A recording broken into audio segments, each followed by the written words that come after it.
Forgive the world for not seeing truth, and you will forgive yourself for the anger you hold. Forgive yourself, release anger, achieve peace. In this manner, you will achieve oneness with all there is.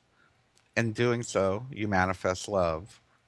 Love for all people and things, good or bad, ugly or beautiful, intelligent or ignorant. Acknowledge and become aware, and you will be ever closer to your divinity. In this next passage, number 26, we ask the reader and the student to forgive oneself, to forgive others for not understanding what you may understand. We see much of this in your recent revolutionary concepts that seem to be floating around globally. We see this in what you call the spiritual activist movement, which has been a very positive global elevation of awareness and vibration on the level of politics and on the level of awakening to the control that your governments may have placed upon you. But yet, if you read the passage, you will notice that we ask you to forgive yourself and forgive the world for not seeing truth. There is much anger involved in not accepting what others see as real. We must release this anger and choose to take the higher vibratory awareness to send them love from our higher self to their higher self.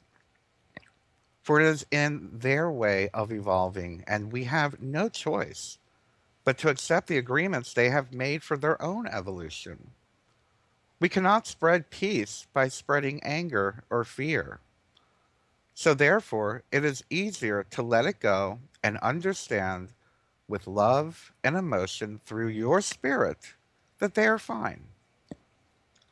Spreading love, accepting all that is good and all that is bad, acknowledging, becoming aware of the unfolding of what you would call God's plan, for it is all God's plan, and God's plan is the same as your plan. So let us release and forgive those who do not see. Let us not try to force others into feeling, sensing, or vibrating at the same level that you may be. For that is just an imposition of will. That is not divinity. That is not God's plan. God's plan is beautiful. It is ugly. It is intelligent and ignorant, as it says in passage 25. And once we become aware that all things unfold in their time, and we release the anger and we release any type of need to oppress or push others into believing our type of belief, then we are truly becoming closer to God. And that couldn't be stated at a more perfect time. In today's world, we're seeing so much anger dealing politically, especially in politics. There is such a division.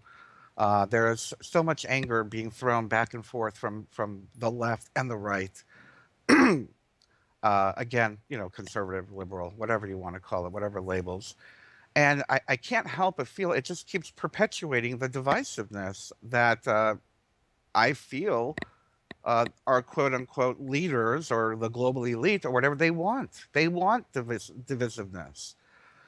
If we come to a place where we are connected with our higher self, when we are sitting in our divine self, we acknowledge that sending negative energy is not going to change anything.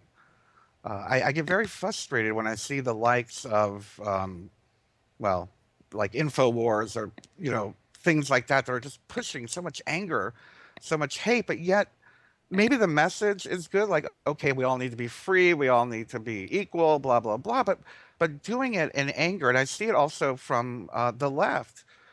People, hating on Trump or hating on this or hating on that. Hate is not going to transform hate to love. If we want to create a world of love, we must elevate our message to one of love, not one of hate, not one of against. I don't protest, I rally for. I don't, I'm not against anyone. I am for civil rights, human rights, equal rights, and all of those things. But again, it's about the tone. It's about the energy. If you want to go into the whole like reptilian, global elite, black magic people or whatever, they suck. They eat that negative energy. We're just feeding the monster. So it doesn't change anything. We must change to the place where we are one with everyone. We accept that everyone has their own path and they're unfolding at a different level or a different rate, and that's fine. It's not the end of the world. It's not.